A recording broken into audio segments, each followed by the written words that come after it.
நம்ம குடும்ப சோசியர் மாசிலாமணி கிட்ட கெஞ்சி அவருக்கு பணத்தை கொடுத்து நிலாவோட ஜாதகத்தை தென்றல் ஜாதகம் மாதிரியே மாத்தி எழுதிட்டாங்க.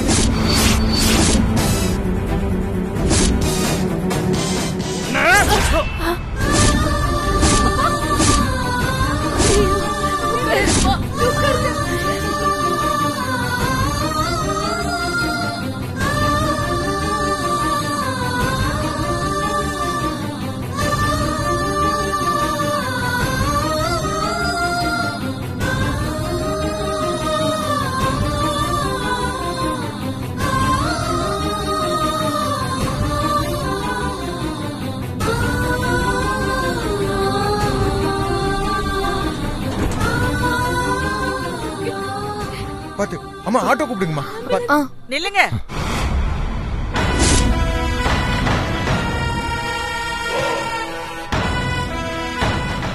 எங்க போறீங்க?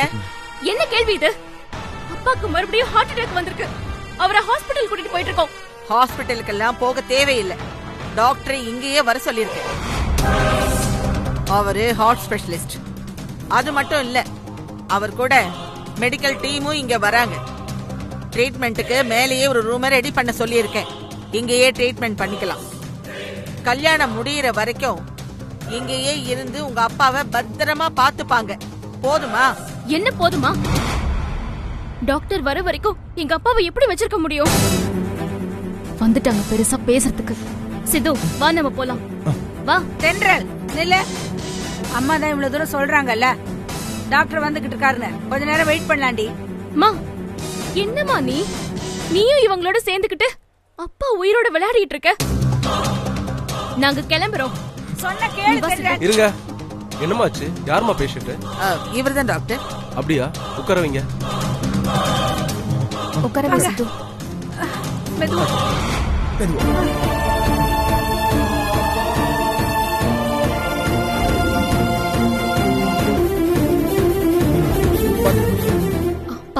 பாத்து மெதுவாங்க. எங்கடி கூட்டிட்டு போற? அதான் டாக்டர் சொல்லிட்டாருல, மேல ரூமுக்கு கூட்டிட்டு வாங்கன்னு. போ மேல. இல்ல, நான் இதுக்கு ஒத்துக்க மாட்டேன். அப்பாவை ஹாஸ்பிடலுக்கு தான் கொண்டு போகணும். வாங்கப்பா. தென்றல், வீம்பு பண்றதுக்கு இது நேரம் இல்ல. முதல்ல அப்பாவை இங்கே டாக்டர்கிட்ட கூட்டு போலாண்டி. வா. அம்மா, அக்கா புரிஞ்சுக்கோக்கா. அனாவசியமா அப்பா உயிரோட விளையாடாத. யாரு? நானா விளையாடுறேன்? நீங்க தான் விளையாடிட்டு இருக்கீங்க. இல்ல இல்ல தென்றல், வேணாம் தென்றல். சொன்ன கேளுமா. விடுமா. என்ன போக விடுமா. அக்கா விடு. இவ சரிப்பட்டு வரமாட்டா. நீ சண்முகத்தை மேல கூட்டிட்டு போ. ஏய், நீ விடுறி. விடுமா. நான் கூட்டிட்டு போய்க்கிறேன் அப்பா. விடுறி. நான் சொல்றத கொஞ்சம் கேளுங்க. ஃபர்ஸ்ட் டாக்டர் செக் பண்ணிட்டு என்ன சொல்றாருன்னு கேளுங்க. மத்தத பத்தி அப்புறம் யோசிக்கலாம். இப்ப கூட்டிட்டு போலாம். வாங்க.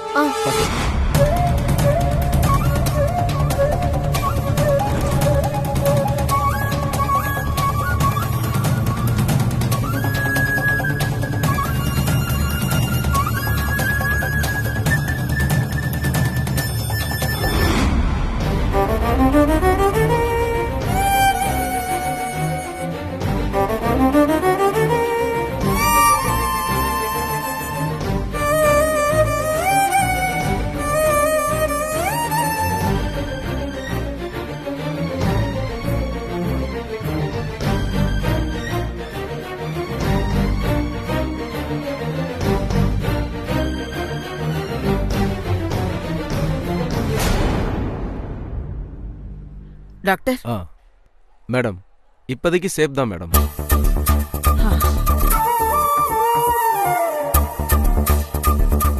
ஏதோ ஒரு ஹைப்பர் டென்ஷன்ல தான் அட்டாக் வந்திருக்கு. ஒரு 2-3 மணி நேரம் டீப் ஸ்லீப்ல இருந்தாருன்னா நார்மல் ஆயிடுவாரு. காலையில வரைக்கும் அவரை யாரும் டிஸ்டர்ப் பண்ணக்கூடாது. ஓகே?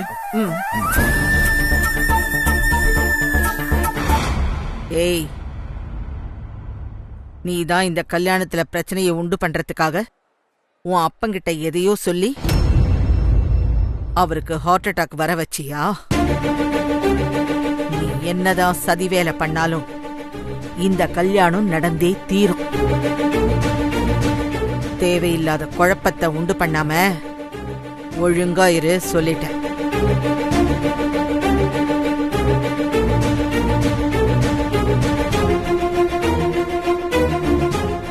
ஏதாச்சும் பிரச்சனை நடந்து இந்த கல்யாணம் நடக்க கூடாதுன்னு நீ ஆசைப்பட்ட. நீ ஆசைப்பட்ட மாதிரியே உன் அப்பா மறுபடியும் படுத்த படுக்கை ஆயிட்டாரு. இப்போ உனக்கு சந்தோஷம் தானே? இந்த பிரச்சனையை ஏன் பக்கம் திருப்பி விட்டா நீ தப்பிச்சிடலான்னு பாக்குறியா? இந்த கல்யாண சம்பந்தமா சித்தப்பா அப்பா கிட்ட ஏதோ ஒரு ரகசியத்தை சொல்லிருக்காரு. அதனால்தான் அப்பாவுக்கு ஹார்ட் அட்டாக்கே வந்துச்சு. சித்தப்பா அப்பா கிட்ட அப்படி என்ன ரகசியத்தை சொன்னார்னு உங்க 2 பேருக்கும் நல்லாவே தெரியும்ல. தயவு செஞ்சு இப்பவாது அந்த ரகசியம் என்னன்னு சொல்லுங்க. கடைசி வரைக்கும் நீ இப்படியே தான் பேசிக்கிட்டு இருக்க போற. அடுத்தது எனக்கு ஹார்ட் அட்டாக் வந்தாதான் நீ அடங்குவ போல இருக்கு. சீ, என்ன பொண்ணுடி நீ.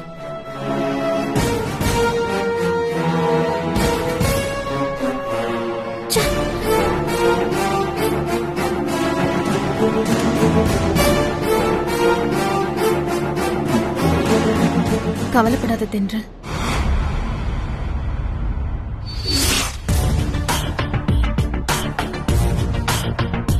டாக்டர், நீங்க சொன்ன மாதிரியே நிஜமாவே சண்முகம் உயிருக்கு எந்த விதமான ஆபத்தும் இல்லல்ல? என்ன டாக்டர், ஏன் தயங்குறீங்க? அது அவரு கண்டிஷன் ரொம்ப கிரிட்டிக்கலா தான் இருக்கு. அவர் உயிர் பிழைக்கிறது கொஞ்சம் கஷ்டம் தான்.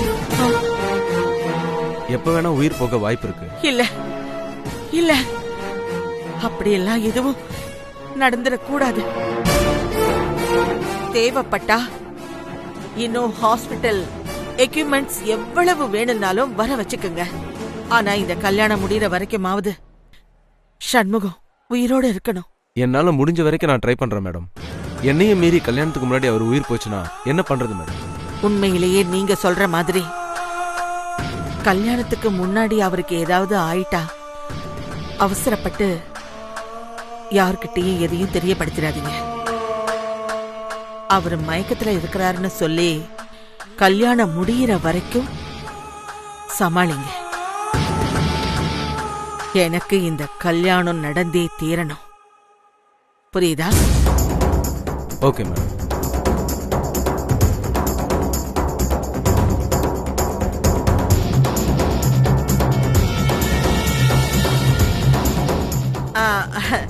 டாக்டர், இப்போதைக்கு நீங்க சண்முகத்தோட உயிருக்கு எந்த ஆபத்தும் இல்லைன்னு சொன்னது என் மனசுக்கு கொஞ்சம் ஆறுதலாவும் இருக்கு.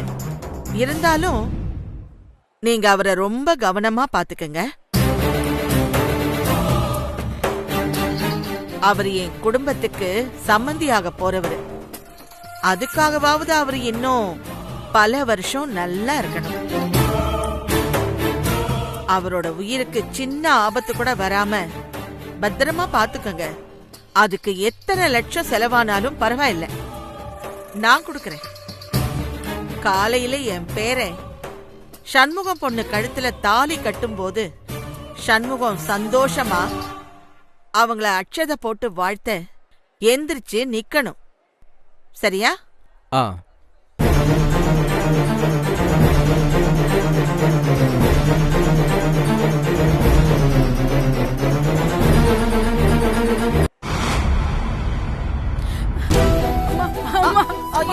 லக்ஷ்மி, எழுந்துரு. என்ன லக்ஷ்மி இது? இல்லம்மா, நீங்க என் மாங்கல்யத்தை காப்பாத்தி கொடுத்துட்டீங்கம்மா. நீங்க மட்டும் மனசு வைக்கலன்னா என் புருஷனை நான் காப்பாத்திருக்க முடியுமான்னு தெரியல. நான் சாகர வரைக்கும் உங்களுக்கு நன்றி உள்ளவளா இருப்பேம்மா. இப்படி எல்லாம் சொல்லாத லக்ஷ்மி. அதான் உன் புருஷன் உயிருக்கு எந்த ஆபத்தும் இல்லைன்னு டாக்டர் சொல்லிட்டாருல்ல. நீ எதுக்கும் கவலைப்படாத, நிம்மதியா இரு. இத பாரு லட்சுமி, நான் நினைச்ச மாதிரியே இந்த கல்யாணம் மட்டும் நல்லபடியா நடந்துருச்சுன்னா அதுக்கப்புறம் நான் எப்பவும் உனக்கும் உன் குடும்பத்துக்கும் நான் எவ்வளவு வேணும்னாலும் உதவி பண்ணிக்கிட்டே இருப்பேன். ரொம்ப சந்தோஷம்மா. உங்க ஆசைப்படி இந்த கல்யாணம் நல்லபடியா நடக்கணும்னு நானும் ஆண்டவங்கிட்ட வேண்டிக்கிட்டு தாம்மா இருக்கேன்.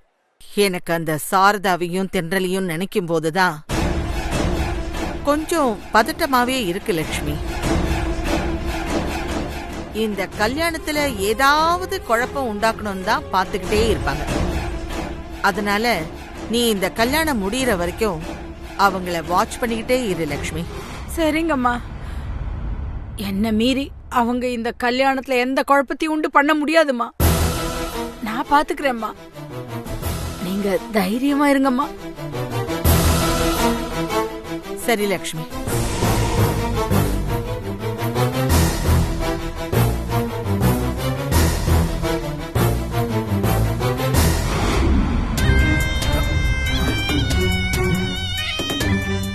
ரொம்ப வலிக்குதே.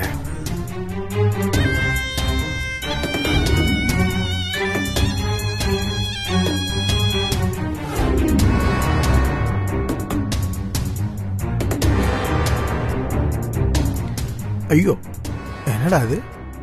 பணக்கார வீட்டு சம்பந்தம் கிடைச்சதுனால அத்தாச்சி ஒரே நாள்ல எப்படி குண்டாயிட்டாங்களோ? இந்த கல்யாணம் நடந்தா தானே நான் எப்படி நடக்க விடுவேன்? ஏய், நில்லு.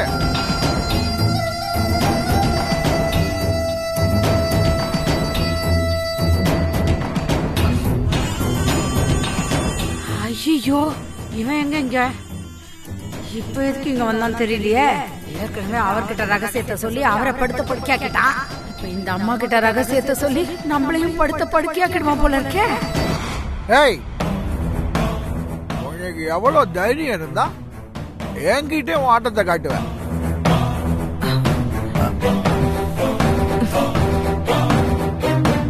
கொஞ்சம் கூட மனசாட்சி இல்லாம என்னை கண்டவங்கிட்டே அடிவாங்க விட்டுட்டீல. ஐயோ, நான் நினைச்ச அந்த மட்டும் பேசிட்டு இருக்கானோ. என்ன முழிக்கிற? நீ நினைச்ச மாதிரி இந்த கல்யாணம் நடக்க போகுதுன்னு சந்தோஷத்துல இருக்கியா? வாய்ப்பே இல்ல. இந்த கல்யாணம் நடக்கணுமா வேணாமான்னு நான் தான் முடிவு பண்ணணும், நீ இல்ல. என்னடா சொன்ன?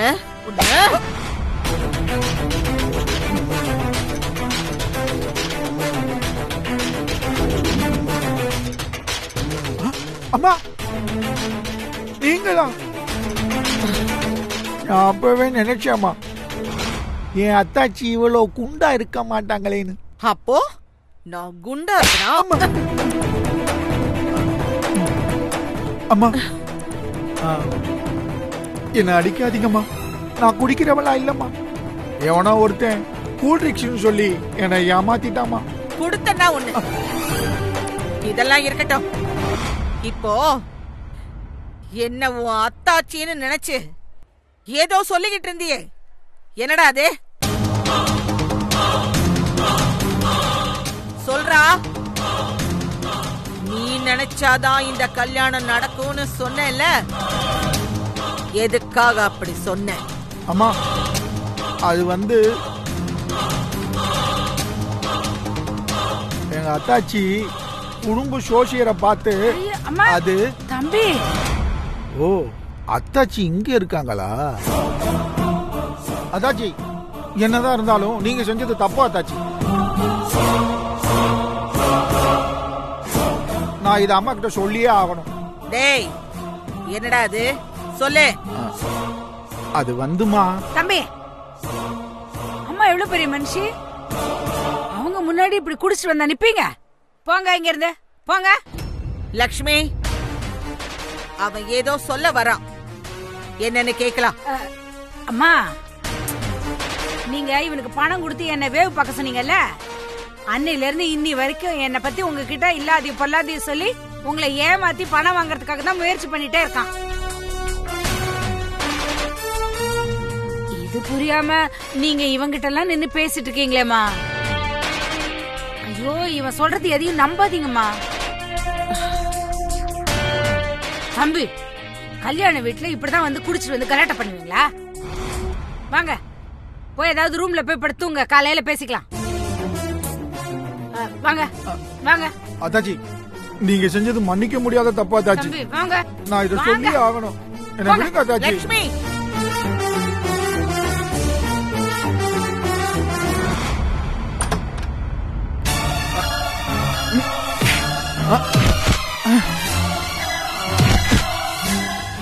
டேய், உன் மனசுல என்னதாண்டா நினைச்சிட்டு இருக்க? என் புருஷனோட தம்பி ஆயிட்டேன்னு பாக்குறேன். இல்லன்னா அவ்வளவுதான் உன்ன. என்ன பண்ணீங்க? என்ன பண்ணீங்க சொல்லுங்க. என்ன கொண்டுருவீங்களா? தேவைப்பட்டா அத கூட செய்வேன்டா. அப்படியா? எங்க கொள்ளுங்க பார்க்கலாம், கொள்ளுங்க.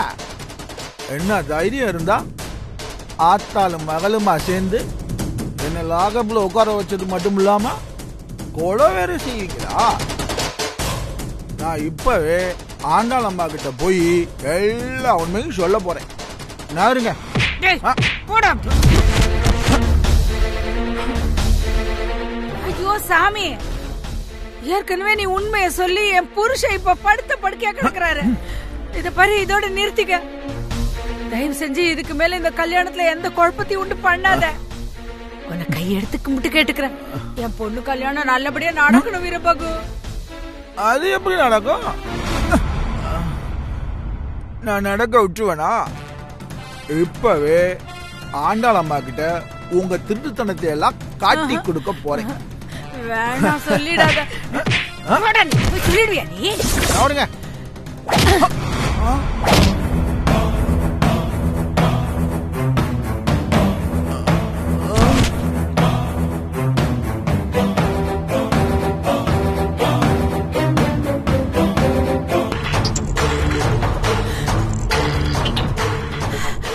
ஐயோ, நல்ல வேலை உயிர் போகல. மயக்கத்துலதான் இருக்கான். கடவுளே, நான் இப்ப என்ன பண்ணுவேன்? நாளை காலையில கல்யாணம் முடியற வரைக்கும் இவனுக்கு மயக்கமே தெரியக்கூடாது. இப்போ இவனை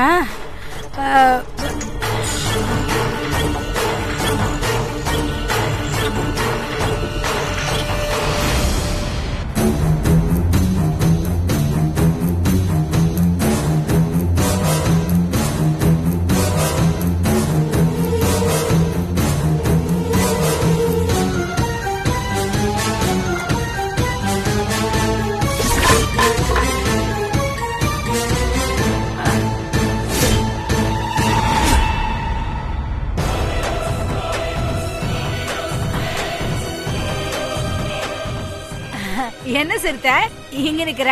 நான் இங்க நிக்கிறது இருக்கட்டும், நீங்க இங்க என்ன பண்ணிட்டு இருக்கீங்க? மளிகை சாமான்லாம் சரியா இருக்கான்னு ஆண்டாளம்மா என்ன பாத்துட்டு வர சொன்னாங்க.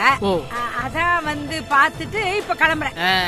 அந்த மளிகை சாமான் பேரு வீரபாகுவா? நான் எல்லாத்தையும் கவனிச்சுக்கிட்டு தான் இருந்தேன்.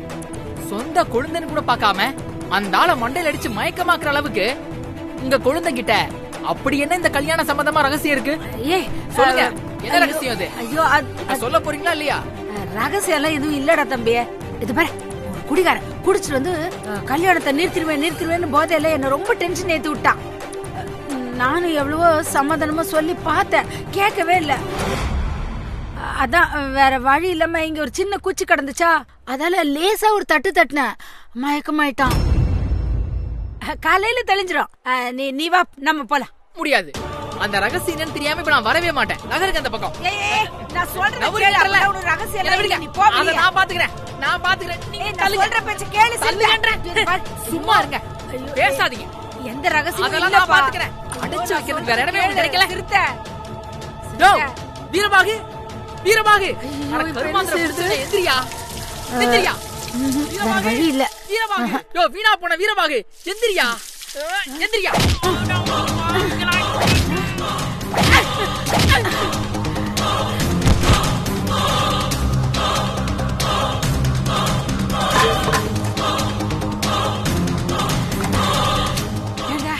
ஏண்டா, உங்ககிட்ட நான் சமாதானமா தானே பேசுறேன், நீ கேட்கவே இல்லையடா.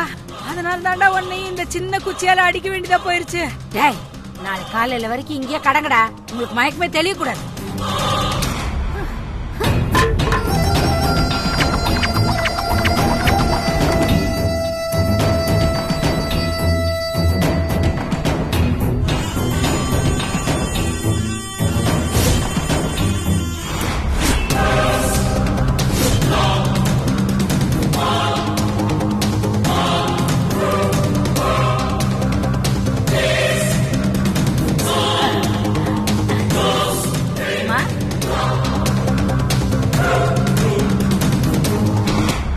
இங்க என்ன பண்ணிக்கிட்டு இருக்க?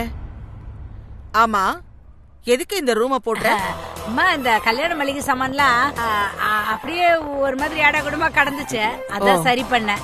திறந்து வச்சிருந்தா எலி பூனை எல்லாம் போயிடும்ல, அதனால நம்ம பூட்டிட்டேன். பரவாயில்லையே, உன் புருஷன் உயிருக்கு போராடிக்கிட்டு இருக்கிற இந்த நேரத்துல கூட நீ கல்யாண வேலையில கண்ணும் கருத்துமா இருக்கியே, பாராட்ட வேண்டிய விஷயம்தான். வாங்க போலாம். லக்ஷ்மி, அந்த கதவு தர.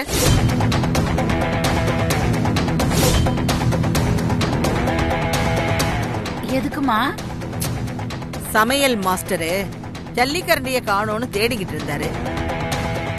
அது இந்த ரூம்ல இருக்கான்னு பாக்கலாம். தொற. அவ்வளவுதானம்மா, நீங்க போங்க. நான் இருக்கா என்னன்னு பார்த்து தேடிட்டு இருந்துச்சுன்னா நான் எடுத்துட்டு வந்துடுறேன். போங்க. பரவாயில்ல லக்ஷ்மி, நானும் உள்ள வந்து பாக்குறேன். தொற. அம்மா, நானும் அந்த கரண்டியை தேடிதாம்மா உள்ள வந்தேன். சாவியை கொடுங்க, நான் கரண்டி எடுத்துக்கிறேன். சரி லக்ஷ்மி, சாவியை கொடு. நானே திறக்கிறேன். வாங்க.